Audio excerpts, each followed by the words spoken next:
جو صرف نام کی ہیلپر تھی، جبکہ گھر کے سارے کام تو خنسا ممانی نے امایا کے سپرد کر رکھے تھے۔ وہ جیسی باہر آئی، جہاں موجود ہر شخص کی نظر اس پر پڑنے لگی، خاص طور پر یہاں موجود ہر مرد کی نظریں اس کا سادہ سا سراپا اور بے انتہا حسن لوگوں کو اس کی جانب کھینچ رہا تھا۔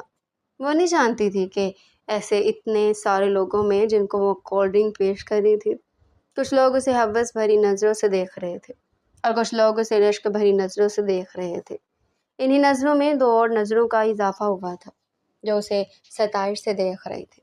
وہ مسکراتے مسکراتے ہر کسی کو کولڈ ڈرنک سرو کر رہی تھی۔ وہ نہیں جانتی تھی کہ ان نظروں میں ستائش کے علاوہ ہوس بھی کوٹ کوٹ کر بھری تھی۔ کولڈ ڈرنک سب کو سرو کرنے کے بعد وہ ایک سائڈ پر کھڑی ہوئی تھی کہ ہیلپر نے اس کے کان میں آ کر کچھ کہا۔ وہ جلدی سے بھاگتی ہوئی اندر گئی اور تبھی کوئی اور بھی اس کے پیچھے گیا تھا، لیکن اسے علم ہی نہیں تھا۔ اسے خنسا ممانی اپنی طرف بلا رہی تھی۔ جی ممانی، آپ نے مجھے بلایا؟ اس نے انہیں مخاطب کرتے ہوئے کہا تو ممانی نے سر اٹھا کر اس کی جانب دیکھا۔ پہلی بار ان کی نظر امایا پر پڑی۔ آج تو اس کے حسن پر انہوں نے بھی کچھ دیر کے لیے رک کر اسے دیکھا، پھر اپنی نظروں کا زاویہ اپنے ہاتھ میں پکڑے ہوئے کچھ استری شدہ کپڑوں کی طرف پھیر لیا۔ یہ ارتضیٰ کے کپڑے ہیں اور مجھے اس وقت بالکل بھی ٹائم نہیں ہے کیونکہ مہمان آ رہے ہیں اور مجھے ان سے ملنا ہے۔ تم جا کر جلدی سے اس کے واش روم میں رکھ دو، وہ بھی تیار ہونے کے لیے آئے گا، فنکشن کا ٹائم ہو رہا ہے۔ ممانی نے ٹو دا پوائنٹ بات کی اور وہ کپڑے اس کے ہاتھ میں تھما دیے۔ اس نے ایک نظر ان کپڑوں کی طرف دیکھا۔ ممانی یہ کہہ کر جا چکی تھی۔ اس نے اپنے ہاتھ میں پکڑی سرخ رنگ کی شیروانی کو دیکھا جو ہلکے میرون رنگ کا امتزاج لیے ہوئے تھی۔ اس پر گولڈن کلر کا کام ہوا تھا۔ اسے اپنی انگلیوں کے پوروں سے اس کو محسوس کرنے کی کوشش کی۔ ایک بار پھر سے اس کے دل میں بنے زخم اسے تکلیف پہنچا رہے تھے۔ اس کی آنکھوں میں نمی اترنے لگی۔ اس نے جلدی سے اپنے آپ کو مضبوط کیا کیونکہ ارد گرد سبھی لوگ موجود تھے۔ وہ اپنے آپ کو کمزور دکھانا نہیں چاہتے تھے، نہ ہی کسی کی ہمدردی چاہتی تھی۔ وہ جلدی سے تیز تیز قدم بڑھاتی ہوئی اوپر آ چکی تھی، جہاں دوسرے نمبر پر اس کا روم تھا، جبکہ چوتھے نمبر پر ارتضیٰ کا کمرہ تھا۔ جیسے اس نے کمرے کے ہینڈل پر ہاتھ رکھا، اسے یوں لگا جیسے کوئی اس کے پیچھے آیا تھا۔ اس نے ایک دم سے گھوم کر دیکھا مگر پیچھے کوئی بھی نہیں تھا۔ وہ جلدی سے کمرے کا دروازہ کھول کر واش روم کی طرف بڑھ گئی۔ اس کے کپڑے واش روم میں رکھنے کے بعد وہ جیسے کمرے میں آئی، اچانک ہی کسی سے ٹکرا کر گرتے گرتے بچے۔ اس کا دل زور زور سے دھڑکنے لگا۔ اسے لگ رہا تھا جیسے وہ ارتضیٰ ہو، مگر سامنے کھڑے شخص کو دیکھ کر اس کے پیروں تلے سے زمین نکل گئی تھی۔ وہ اسے خناس بھری نظروں سے دیکھ رہا تھا۔ انعام بھائی، آپ؟ اس نے حیرانگی سے اس کی جانب دیکھا مگر وہ اپنے ہونٹوں پر شیطانی مسکراہٹ لیے اس کی جانب بڑھا۔ بھائی مت کہو مجھے تم، کہیں سے بھی میں تمہارا بھائی لگتا ہوں؟ وہ ویسے ہی شیطانیت بھری مسکراہٹ کے ساتھ بولا تو وہ ذرا دور ہوئی۔ ارتضیٰ بھی آنے والے ہیں، آپ یہاں پر بیٹھ جائیں۔ وہ اسے بیٹھنے کا کہہ کر آگے بڑھی تھی کہ اس نے اس کا ہاتھ پکڑ لیا۔ اس نے اتنی مضبوطی سے ہاتھ پکڑا تھا کہ اس کے ہاتھوں میں پہنی گئی سیاہ رنگ کی وہ چوڑیاں ٹوٹ کر بکھرنے لگی اور اس کے ہاتھ پر لگنے لگی، جبکہ اس کا دل زور زور سے دھڑک رہا تھا۔ اس شخص کی ہوس کو وہ اچھی طرح پہچان چکی تھی۔ وہ جان گئی تھی کہ یہ شخص کیا چاہ رہا ہے۔ دیکھیں، آپ بہت حد سے بڑھ رہے ہیں، میں ابھی یہاں پر چلانا شروع کر دوں گی۔ وہ بولی۔ تم؟ انعام نے مزید اسے اپنے قریب کیا۔ شور تو تم تب مچاؤ گی نا جب کوئی یہاں پر سننے والا ہوگا، اور ویسے بھی اگر تم شور مچاؤ گی سب لوگ آئیں گے بھی تو بدنامی تو تمہاری ہوگی، میرا تو کوئی کچھ نہیں جائے گا۔ یہ کہتے ہوئے اس نے اپنے ہاتھ کی گرفت مزید مضبوط کی تھی۔ شرم آنی چاہیے آپ کو، میں آپ کے دوست کی بیوی ہوں۔ آپ کو اتنا بھی اندازہ نہیں کہ میں آپ کے دوست کی عزت ہوں؟ اپنے دوست کی عزت کو اپنی عزت سمجھنا چاہیے، شرم آنی چاہیے آپ کو۔ وہ غصے سے بولی تھی۔ اس کا بس نہیں چل رہا تھا کہ وہ اس شخص کو مار ڈالے، مگر وہ اس وقت اس کی گرفت میں تھی اور ہلنے جلنے کی سکت نہیں کر پا رہی تھی۔ کون سے دوست کی؟ اس دوست کی جو اپنی عزت کو خود نگاہ اٹھا کر تک نہیں دیکھتا، اس بے قدر انسان کو جس کو تمہارے حسن کی قدر ہی نہیں ہے۔ تم اس کے لیے آنسو بہا رہی ہو؟ حیرت ہے، اور جو تمہارے سامنے تمہارے حسن کا قدر دان کھڑا ہے اس کا کیا؟ یہ کہتے ہوئے اس نے اس کے سینے سے دوپٹہ کھینچ کر بیڈ پر پھینکا تھا اور دیکھتے ہی دیکھتے وہ اس پر جھکا تھا۔ تبھی وہ چیخنے لگی تھی، اپنے آپ کو چھڑوانے کی ہر کوشش کر رہی تھی مگر ناکام ہو رہی تھی۔ ارتضا خدا کے لیے میری مدد کریں۔ وہ چیخ رہی تھی مگر گھر کے شور میں اس کی آواز سے کہیں دب کر فنا ہو رہی تھی۔ اب تو دیگ بھی چڑھ چکی تھی، سارے گھر میں شور شرابہ تھا، کسی کی آواز کسی کو سنائی نہیں دے رہی تھی۔ اس سے پہلے کہ وہ مزید آگے بڑھتا، اچانک ہی کمرے کا دروازہ کھلا۔ جو ہی ارتضا اندر داخل ہوا، اس نے سامنے کا منظر دیکھا۔ وہ اس سے بچنے کے لیے ہاتھ پیر مار رہی تھی، اسے گالیاں دے رہی تھی، اور وہ شخص تھا کہ مزید اس کے ساتھ غلط کیا جا رہا تھا۔ اس کا خون کھول اٹھا تھا، نہ جانے کیوں اسے اپنے ہی دوست انعام پر بے تحاشا غصہ آیا تھا، وہ بھی اس لیے کہ وہ اس کی بیوی کو ہاتھ لگا رہا تھا۔ انعام! وہ ایک دم سے دہاڑا تھا، جس پر انعام نے پلٹ کر اس کی جانب دیکھا تھا، مگر اس کے ہاتھ ابھی بھی امایہ کی کمر کو چھو رہے تھے۔ نہ جانے کیوں وہ بے ساختہ قدم اٹھاتا ہوا اس کی طرف بڑھا اور اس کے گریبان سے پکڑ کر اسے امایہ سے دور کیا۔ امایہ نے جلدی سے بیڈ کی طرف بھاگتے ہوئے اپنا دوپٹہ اٹھا کر اپنے سینے پر اوڑھ لیا اور ایک کونے میں کھڑی ہو کر سسک سسک کر رو رہی تھی۔ اس کا دل زور زور سے دھڑک رہا تھا، آنسو تھے کہ بہے چلے جا رہے تھے۔ وہ خدا کا شکر ادا کری تھی کہ شخص کو مزید آگے بڑھنے کا موقع نہیں ملا تھا، جبکہ ارتضا اب اسے فرش پر گرا کر اس کے چہرے پر مکے برسائے جا رہا تھا۔ تمہاری ہمت کیسی ہوئی میری بیوی کو چھونے کی؟ ہمت کیسی ہوئی تمہاری میرے گھر کی عزت پر ہاتھ ڈالنے کی؟ میں نے تمہیں اپنا سچا دوست سمجھا تھا اور تم تو آستین کا سانپ نکلے، بغیرت انسان۔ وہ یہ کہہ کر اسے مار مار کر آدمرا کر رہا تھا۔ اچانک ہی باہر بھی ہلچل مچ گئی تھی۔ دیگ تھوڑی دیر کے لیے بند ہوا تو ان کے کمرے سے چیخوں کی آواز باہر جا رہی تھی۔ وہ انعام کو مار رہا تھا اور انعام کی چیخیں نکل رہی تھی، جبکہ زور زور سے روتی ہوئی امایہ کی بھی آواز نکل رہی تھی۔ خنسا بیگم، رحیلہ بیگم اور کچھ آئے ہوئے مہمان اور گھر کے سبھی مقیم یہاں شور سن کر آ چکے تھے، اور جب یہاں آ کر یہاں کا منظر دیکھا تو خنسا بیگم کے پیروں تلے سے زمین نکل گئی، کیونکہ اب انعام بالکل بے سدھ زمین پر پڑا تھا۔ اس کے ناک سے، اس کے منہ سے خون بہہ رہا تھا، وہ لہو لہان تھا، جبکہ خنسا بیگم یہ دیکھ کر حیران ہوئی کہ بیڈ کے دوسرے کنارے پر ارتضا کھڑا امایہ کو اپنے سینے سے لگائے ہوئے تھا۔ امایہ نے بھی بے اختیار اپنے ہاتھ اس کے گرد پھیلا دیے۔ ارتضا نے اسے اپنے مضبوط بازوؤں میں سہارا دے دیا تھا۔ بس امایہ، میں ہوں نا، یہاں پر تمہیں کوئی کچھ نہیں کہے گا، میرے ہوتے ہوئے کوئی تمہیں ہاتھ بھی نہیں لگا سکتا۔ یہ کہتے ہوئے اس نے اپنی گرفت مزید امایہ کے گرد مضبوط کر دی تھی۔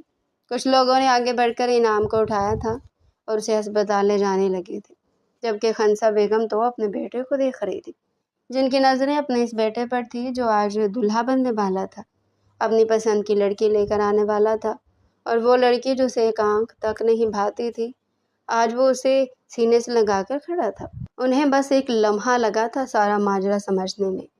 اس سے پہلے کہ وہ آگے بڑھ کر کچھ کہتی، ایک بار پھر سے ارتضا نے منہ کھول کر امایہ سے کچھ کہا تھا۔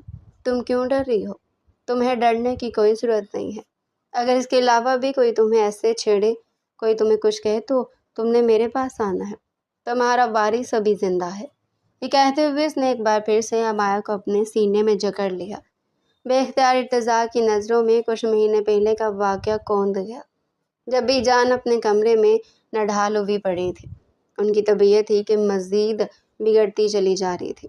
ڈاکٹروں نے انہیں ہسپتال میں رہنے کے لیے کہا تھا، مگر انہوں نے ضد کر کے گھر جانے کو کہا تھا۔ بالآخر ان کی بیٹی اور بہویں انہیں گھر لے آئے تھے، اور تب سے لے کر اب تک سب لوگ ان کی خدمت میں لگے ہوئے تھے۔ وہ گھر کی سب سے بڑی خاتون تھی، اس گھر میں انہیں کا راج چلا کرتا تھا۔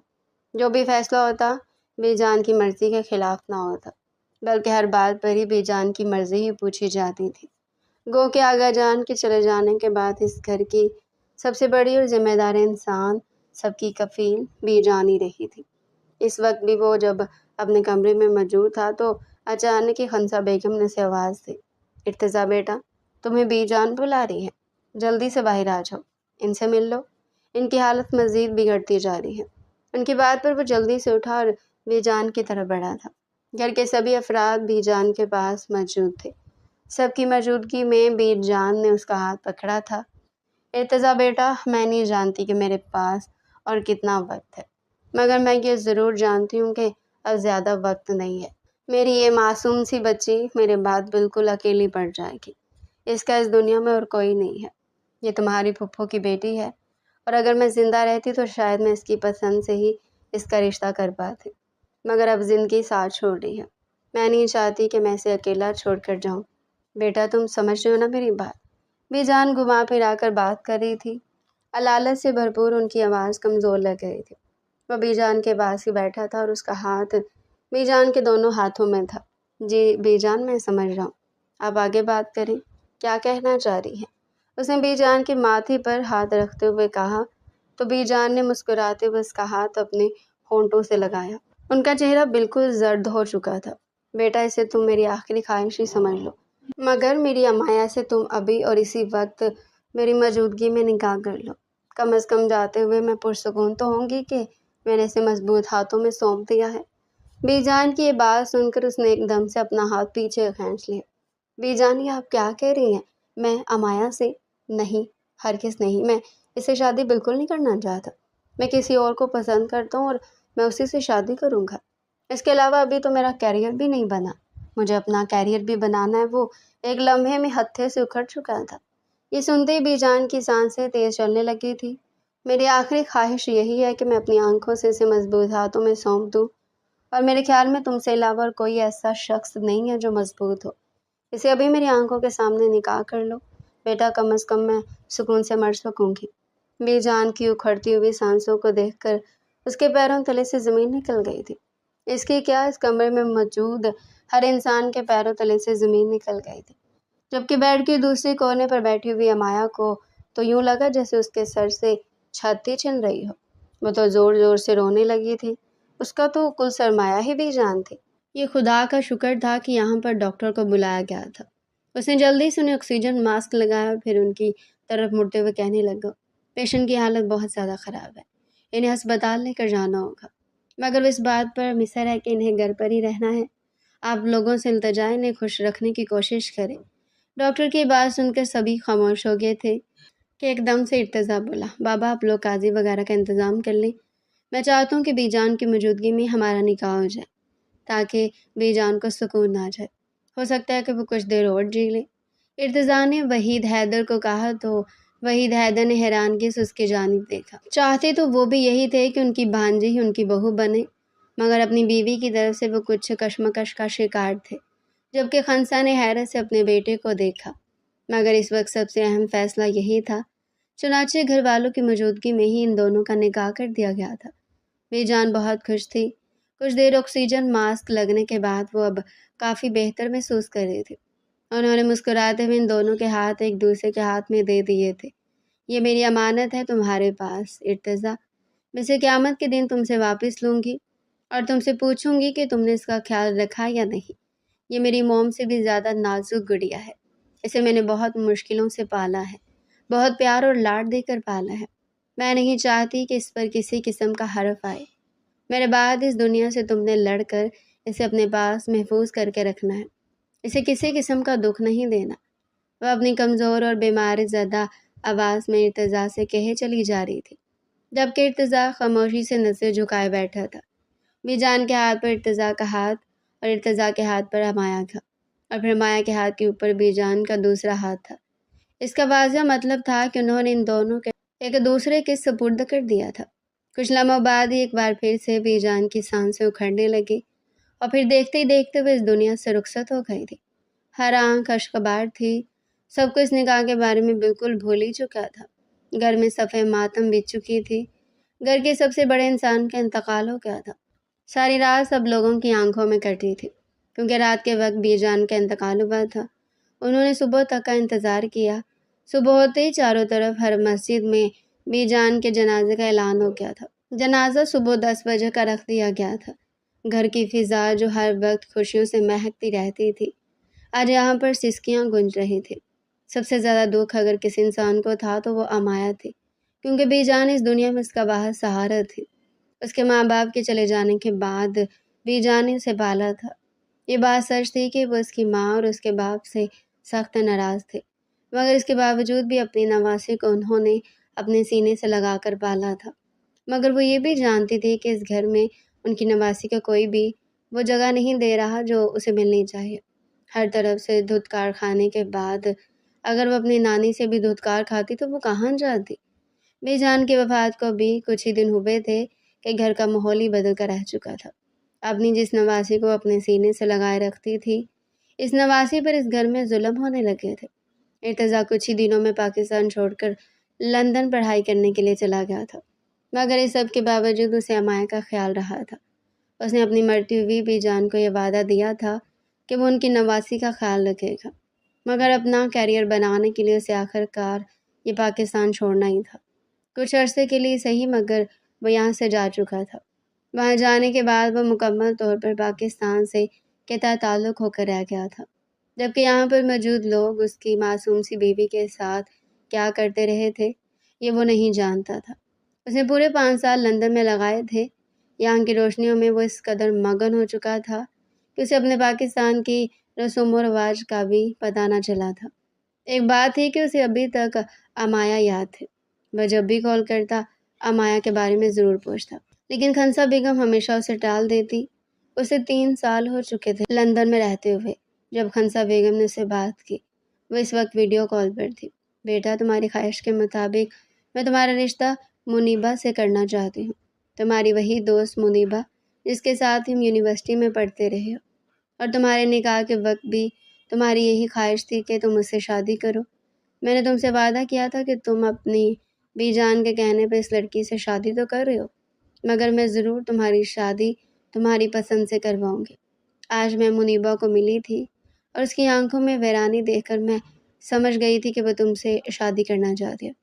تو بتاؤ بیٹا، کیا میں تمہارا رشتہ لے کر وہاں جاؤں؟ ایسی خاموشی سے نکاح تو ہوا تھا تمہارا، لیکن میری تو ساری کی ساری خواہشات رہ گئی نا۔ میں اپنی ہم پلا لڑکی سے تمہاری شادی کروانا چاہتی ہوں، کسی ایسی عورت کی بیٹی سے شادی نہیں کروانا چاہتی جس نے بہت برا تاثر چھوڑا۔ ماں کی بات سن کر اس نے حیرت سے ماں کو دیکھا تھا۔ یہ بات صحیح تھی کہ وہ منیبہ سے شادی کرنا چاہتا تھا، مگر اس کے دماغ میں امایہ کا بھی خیال تھا۔ منیبہ کی پکچر جب خنسا بیگم نے اس کے سامنے کی تو ایک بار پھر سے اس کے سوئے ہوئے جذبات بھڑک اٹھے تھے۔ اس نے مسکراتے ہوئے انہیں رشتے کی اجازت دے دی تھی، اور پھر وہ یہ بھی نہیں چاہتا تھا کہ وہ اپنی ماں کی ناراضگی برداشت کرے۔ مجبور ہو کر اس نے رشتے کے لیے حامی تو بھر دی تھی۔ وہ خوش بھی تھا، مگر اندر ہی اندر سے کہیں نہ کہیں اسے اپنا ضمیر جھنجھوڑ رہا تھا۔ دن گزرتے چلے جا رہے تھے۔ خنسا دن بہ دن اس پر تشدد کر رہی تھی، اور وہ تھی کہ خاموشی سے دن کاٹ رہی تھی۔ اسے یقین تھا کہ بی جان کے بعد اگر کوئی اس کا ہے تو وہ ارتضیٰ ہے، مگر جیسے ارتضیٰ کے گھر آنے کی بات ہوئی اور ان دونوں کی شادی کی بات ہوگی تو وہ بالکل ٹوٹ کر رہ چکی تھی۔ پورے 5 سال بعد آج وہ لوٹ کر آ رہا تھا، مگر اس کے ساتھ ساتھ گھر میں یہ خبر بھی پھیلی ہوئی تھی کہ اس کے آتے ہی کچھ دنوں میں اس کی شادی ہو جائے گی۔ وہ خاموشی سے اس وقت بھی اس کے آنے کے لیے اہتمام کر رہی تھی، جب اچانک ہی شام کے سائے گہرے ہوئے تو پورچ میں گاڑی کھڑی ہونے کی آواز سنائی دی، اور گھر میں ایک دم سے چہل پہل مچ گئی تھی۔ صاحب جی، بیگم صاحبہ جلدی سے باہر ہیں، دیکھیں کون آیا ہے۔ اس گھر کے سب سے پرانے ملازم سلیم کی آواز پورے گھر میں گونجی تھی۔ سارے گھر کے مقیم حتیٰ کہ ملازمین بھی بھاگتے ہوئے دروازے پر پہنچے تھے۔ اس کا کہیں استقبال شاندار طریقے سے کیا گیا تھا۔ سب ملازمین کو بھی گھر کے مکینوں کے پیچھے جاتے ہوئے دیکھا تو اس نے جلدی سے چولہا بند کیا اور اپنے ہاتھ دوپٹے سے صاف کرتی ہوئی وہ سب کے پیچھے آ کر کھڑی ہو گئی تھی۔ اس کا دل زور زور سے دھڑک رہا تھا۔ سبھی افراد سے مل کر اس نے ادھر ادھر دیکھا تھا۔ اس کی منتظر نگاہیں شاید کسی کو ڈھونڈ رہی تھی، اور آخر کار وہ اسے گھر کے مکینوں اور ملازمین کی بھیڑ میں آخر میں نظر آ ہی گئی تھی۔ گلابی رنگ کے سادہ سے سوٹ میں اس کا حسین سراپا اسے اپنی طرف متوجہ کرنے لگا تھا۔ 5 سال بعد وہ اسے دیکھ رہا تھا۔ نہ جانے کیوں آج وہ اس کی آنکھوں کو بے حد حسین لگ رہی تھی۔ اس سے پہلے کہ وہ آگے بڑھ کے اس سے کوئی بات کرتا، خنسا بیگم اس کا بازو پکڑ کر اسے ڈرائنگ روم میں لے آئی تھی۔ ویسے بھی اب ڈنر کا وقت ہونے والا تھا، تو خنسا بیگم نے یہ سوچا تھا کہ ایک ساتھ وہ کھانا ہی کھائے گا، مگر اس نے ڈرائنگ روم میں بیٹھتے ہی کہا، امی جان مجھے بہت تھکاوٹ ہو رہی ہے، اب جلدی سے میرے لیے ایک کپ چائے بنوا دے، پھر میں فریش ہونے کے بعد کچھ دیر آرام کروں گا اور پھر اس کے بعد ہی کھانا کھائیں گے۔ اس کی بات پر خنسا بیگم نے جلدی سے امایہ کو آواز دی تھی، امایہ جلدی سے ارتضیٰ کے لیے چائے کا بندوبست کرو، اور وہ بھی پھرتی سے اس کے لیے چائے بنانے لگی تھی۔ وہ اچھی طرح جانتی تھی کہ اسے چائے کے ساتھ پکوڑے بے حد پسند تھے، اس لیے وہ اس کے لیے پکوڑے بھی بنانے لگی تھی۔ سب کچھ تیار کرنے کے بعد وہ ٹرالی میں سب کچھ سجائے ڈرائنگ روم میں داخل ہوئی، اور جیسے وہ نیچے بیٹھ کر ٹیبل پر چائے اور پکوڑے وغیرہ سجانے لگی، بے اختیار ارتضیٰ کی نظر اس پر دوڑ گئی۔ اچانک اس کے چہرے سے اس کے ہاتھوں تک اس کی نظر نے سفر کیا، تو ایک دم سے اس کی نظریں اس کی کلائی پر جا کر ٹھہر گئی، اور اس کے چہرے کے زاویے ایک دم سے بگڑنے لگے۔ وہ ارد گرد میں لوگوں کی پرواہ کیے بغیر ایک دم سے اس کی کلائی پکڑتے ہوئے کھڑا ہو گیا۔ یہ کیا ہوا ہے تمہیں؟ اف خدا، اتنا سارا ہاتھ جل گیا تمہارا، کیسے جلائی ہے؟ وہ بے اختیار اس کے ہاتھ کو اپنے دونوں ہاتھوں میں لیے ہوئے تھا اور آہستہ آہستہ اپنی انگلیوں کی پوروں سے اسے چھو رہا تھا۔ خنسا بیگم یہ سن کر ایک لمحے کے لیے ساکت رہ گئی، پھر فوراً اٹھ کھڑی ہوئی۔ ارے کچھ نہیں ہے، کام کرتے ہوئے تو اتنے ہاتھ جل ہی جاتے ہیں۔ ان کی بات امایا کے کانوں میں پڑی تو اس نے اپنا ہاتھ پیچھے کھینچنے کی کوشش کی، مگر وہ نہیں جانتی تھی کہ سامنے کھڑے شخص کی گرفت بہت مضبوط تھی۔ امی، میں نے آپ سے نہیں پوچھا، میں نے امایا سے پوچھا۔ بتاؤ امایا، کیا ہوا ہے؟ اس کی بات پر امایا نے جھکی ہوئی نظروں کے ساتھ ٹوٹے پھوٹے لفظوں میں کچھ کہنے کی کوشش کی۔ وہ بس کام کرتے، اس سے پہلے کہ وہ بات پوری کر دی، اچانک پیچھے کھڑے سلیم کی آواز اس کے کانوں میں پڑی۔ ارے صاحب جی، کام کرتے ہوئے نہیں بلکہ جان بوجھ کر ان کا ہاتھ جلایا گیا ہے۔ یہ سن کر امایا کے پیروں تلے سے زمین نکل گئی تھی، اور خنسا بیگم کا بھی کچھ یہی حال تھا، جبکہ ارتضیٰ کی نظروں میں حیرت اور بے یقینی پھیل گئی تھی۔ کیا بکواس کر رہے ہو تم؟ وہ ایک دم سے چلائے تو سلیم نے ایک لمحے کے لیے اس کے پیچھے کھڑی خنسا بیگم کو دیکھا، جو اسے نظروں ہی نظروں میں خاموش ہونے کا کہہ رہی تھی، مگر اس نے نظر چڑھاتے ہوئے ارتضیٰ کو سب کچھ بتانا مناسب سمجھا تھا۔ وہ اس گھر کا سب سے پرانا ملازم تھا، بی جان اور آغا جان ان دونوں کی خدمت اس نے خود کی تھی، اور وہ یہاں کی ہر بات کو جانتا تھا۔ وہ اس گھر کا ملازم نہیں بلکہ ایک فیملی ممبر بن رہا تھا۔ آخر وہ اس بات پر کیسے چپ رہ سکتا تھا؟ اس کے دل میں امایا کے لیے بالکل ویسی عزت اور پیار تھا جیسا اپنی بیٹیوں کے لیے تھا۔ صاحب جی، اصل میں کل رات کے کھانے پر ملازمہ سے تھوڑا نمک کھانے میں زیادہ ہو گیا تھا، اور امایا بی بی کی تھوڑی سی طبیعت خراب تھی، تو وہ کھانے کو دیکھنے کے لیے ملازموں کو کہہ کر چلی گئی تھی۔ ملازموں کو نمک تھوڑا کم لگا تو اس نے تھوڑا سا اور ڈال دیا، وہ تھوڑا زیادہ ہو گیا، اور پھر بیگم صاحبوں کو اس بات پر بہت غصہ آیا تھا۔ صبح تک انہوں نے انتظار بھی نہ کیا اور امایا بی بی کو سوتے ہوئے اٹھا کر کچن میں لے آئی، پھر خود ہی ان کے ہاتھ پر گرم گرم چمٹا بھی لگایا تھا اور ابلتا ہوا پانی بھی ڈالا تھا۔ سلیم کی اس بات پر ارتضیٰ کی آنکھوں میں حیرت اور بے یقینی پھیل گئی تھی، جبکہ سامنے کھڑی امایا کی آنکھوں سے آنسوں کی ایک لڑی بہنے لگی تھی۔ امایا، کیا سلیم ٹھیک کہہ رہا ہے؟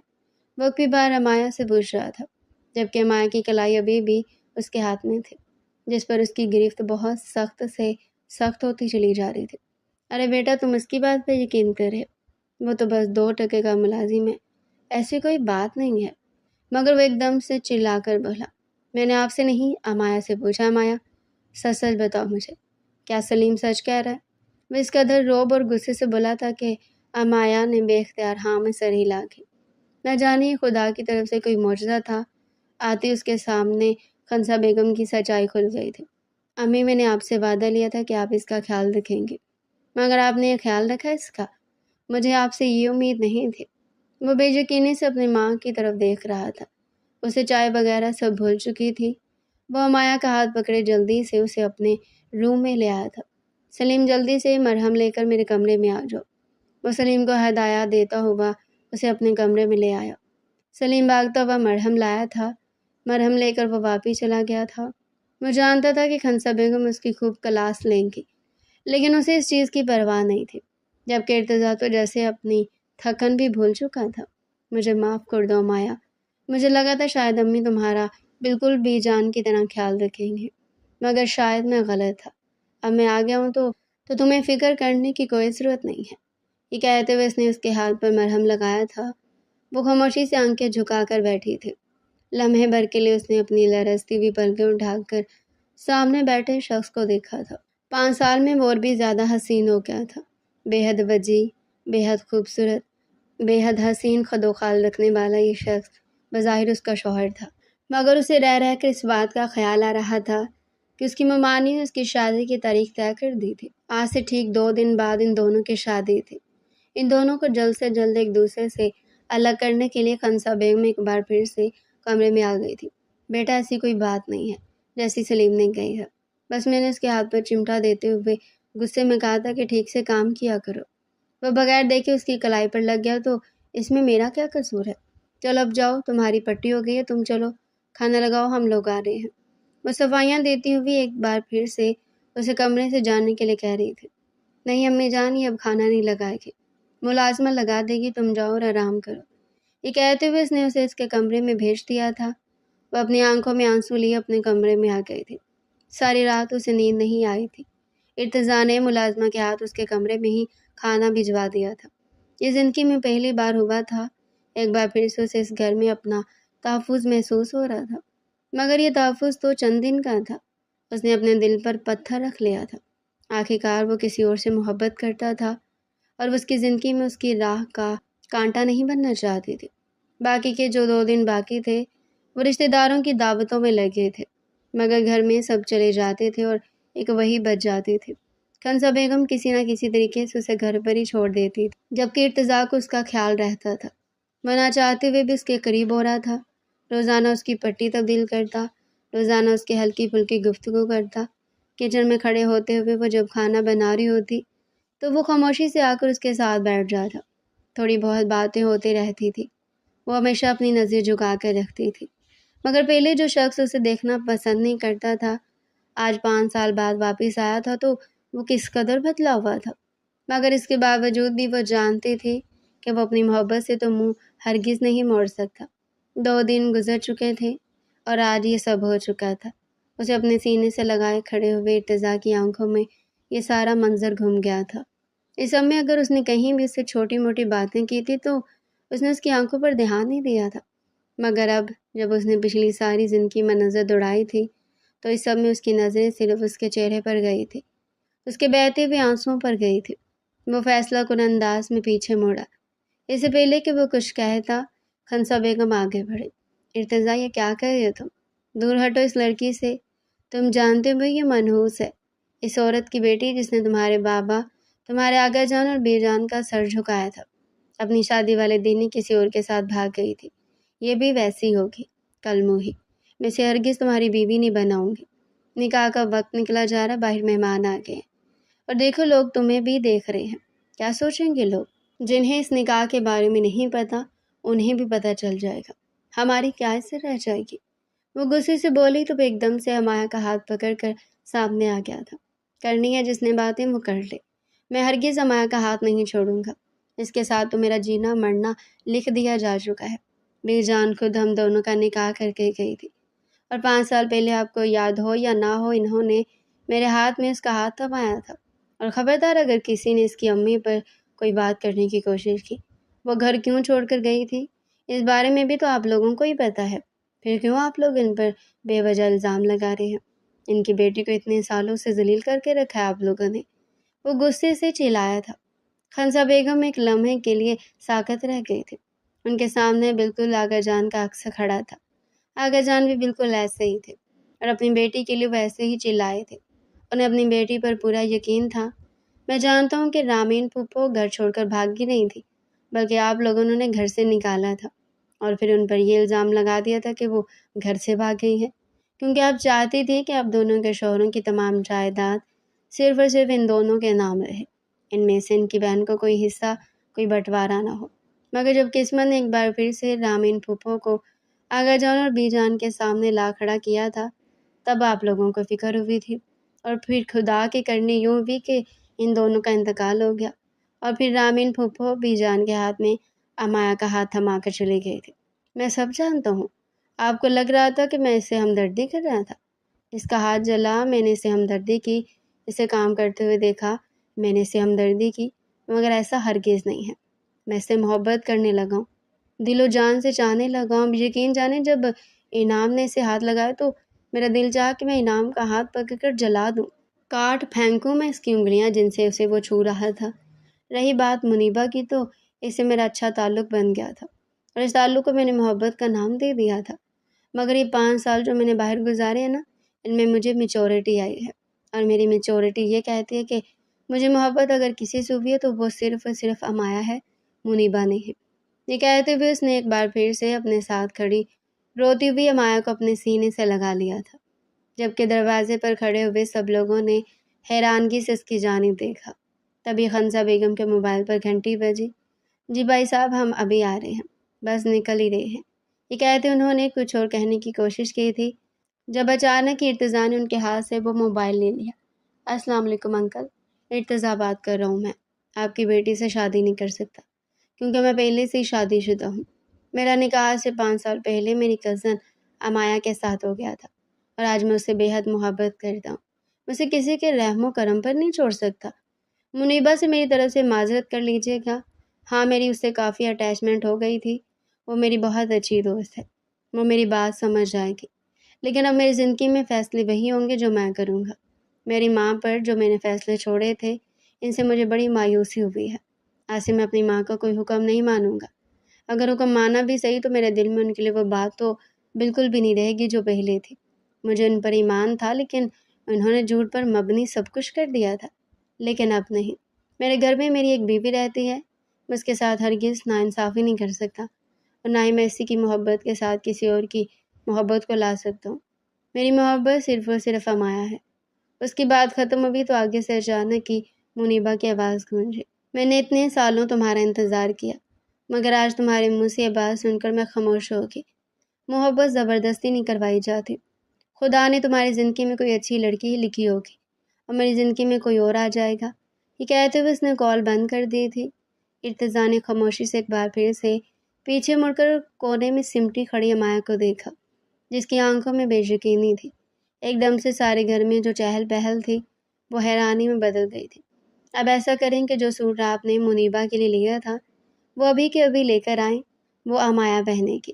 وہ سنجیدہ لہجے میں بولا تو وہ حیران رہ گئی۔ وہ کچھ کہنا چاہتی تھی مگر ارتضیٰ نے ہاتھ اٹھا کر روک دیا۔ بس امی جان، بس، آپ بہت اچھی ہیں مگر آپ نے ایک اچھی ممانی ہونے کا بالکل بھی کردار ادا نہیں کیا، اس پر مجھے آپ سے ہمیشہ شکوہ رہے گا، لیکن میں آپ کو خوش کرنے کے لیے اپنی محبت کو ہرگز دکھی نہیں کرنا چاہتا۔